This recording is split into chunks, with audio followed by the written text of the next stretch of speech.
നമസ്കാരം. ഇനിതാ കുക്ക് ഹൗസിലേക്ക് എല്ലാവർക്കും സ്വാഗതം. ഇന്ന് നമുക്ക് ഓണസദ്യക്ക് വിളമ്പാനായിട്ട് നാരങ്ങ വെള്ളക്കിട്ടത് എന്നാണ് നമ്മളിതിനെ പറയാറുള്ളത്. അപ്പോൾ അത് എങ്ങനെയാണ് ചെയ്യുന്നത് നമുക്ക് നോക്കിയാലോ. ഒട്ടും താമസിക്കേണ്ട വീഡിയോയിലേക്ക് കിടക്കാം.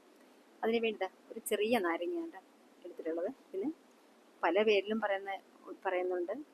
അപ്പം നമ്മളിതിനെ വലിയ നാരങ്ങ എന്നൊക്കെ പറയുന്നത്. അപ്പോൾ അത് വളരെ ചെറുതാണ്, പക്ഷേ അതിലൊരെണ്ണം എടുത്തിട്ടുണ്ട്. പിന്നെ 2 കഷ്ണം ഇഞ്ചി, കുറച്ച് കാന്താരി മുളക്, കുറച്ച് വെളുത്തുള്ളി, ഇത്രയാണ് ഇതിനു വേണ്ടി എടുത്തിട്ടുള്ളത്. അപ്പം നമുക്ക് ഈ നാരങ്ങ നന്നായിട്ട് ചെത്തി ഇതിനെ തൊലിയൊക്കെ കളഞ്ഞെടുക്കണം. അങ്ങനെ തൊലിയൊക്കെ കളഞ്ഞു കൊണ്ടുവരാം കേട്ടോ. ചെറിയ കഷ്ണങ്ങളായിട്ട് അരിഞ്ഞെടുത്തുകൊണ്ട് വരാം കേട്ടോ. പിന്നെ ഈ ഇഞ്ചി ഞാനിതിൻ്റെ 1 കഷ്ണം എടുത്തിട്ടുള്ളൂ. 2 കഷ്ണം ഞാൻ എടുത്ത് വെച്ചിട്ടുണ്ടെങ്കിലും ആ 1 കഷ്ണം മാത്രമേ എടുത്തിട്ടുള്ളൂ കേട്ടോ. അപ്പോൾ ഇതെല്ലാം നമുക്ക് അരിഞ്ഞിവിടെ റെഡിയാക്കി കൊണ്ടുവരാം. അതിവിടെ റെഡി ആയിട്ടുണ്ട്. ഇനി നമുക്കൊരു പാൻ വെച്ചിട്ട് അതിലേക്ക് കുറച്ച് എള്ളെണ്ണയാണ് ചേർത്ത് കൊടുക്കുന്നത്. അതിലേക്ക് എള്ളെണ്ണ ചൂടായി വന്നപ്പോഴത്തേക്ക് അതിലേക്ക് ഒരു 1/2 ടീസ്പൂൺ കടുകും 1/2 ടീസ്പൂൺ തന്നെ ഉലുവയും ചേർത്ത് കൊടുത്തിട്ടുണ്ട്. ഇത് നന്നായിട്ടൊന്ന് പൊട്ടി വരുമ്പോഴത്തേക്ക് നമുക്കിതിലേക്ക് നല്ല ഫ്രഷ് ആയിട്ടുള്ള കറിവേപ്പിലയും ചേർത്ത് കൊടുക്കണം.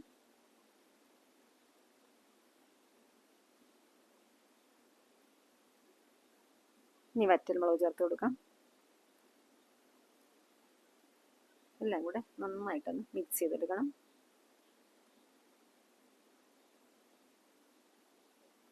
ഇതിലേക്ക് വെളുത്തുള്ളി ചേർത്ത് കൊടുക്കാം.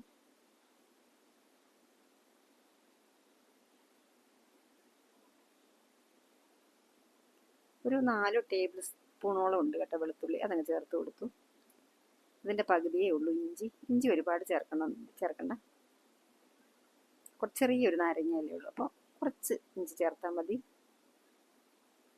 എന്നിട്ട് എല്ലാം കൂടെ നന്നായിട്ടൊന്ന് മിക്സ് ചെയ്യുക. നല്ലവണ്ണം ഇഞ്ചിയും വെളുത്തുള്ളിയും ഒന്ന് വാടി വരണം.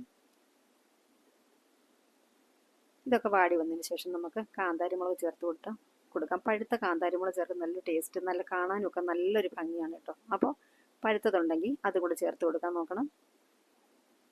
എല്ലാം കൂടെ നന്നായിട്ട് ഒന്ന് മിക്സ് ചെയ്ത് നന്നായിട്ടെല്ലാം ഒന്ന് വാടി വരണം. ഇനി നമുക്കിതിലേക്ക് നാരങ്ങ കട്ട് ചെയ്തത് അതങ്ങ് ചേർത്ത് കൊടുക്കാം. തീരെ പൊടിയായിട്ടല്ല കേട്ടോ അത് കട്ട് ചെയ്തിട്ടുള്ളത്. അതങ്ങ് ചേർത്ത് കൊടുക്കാം.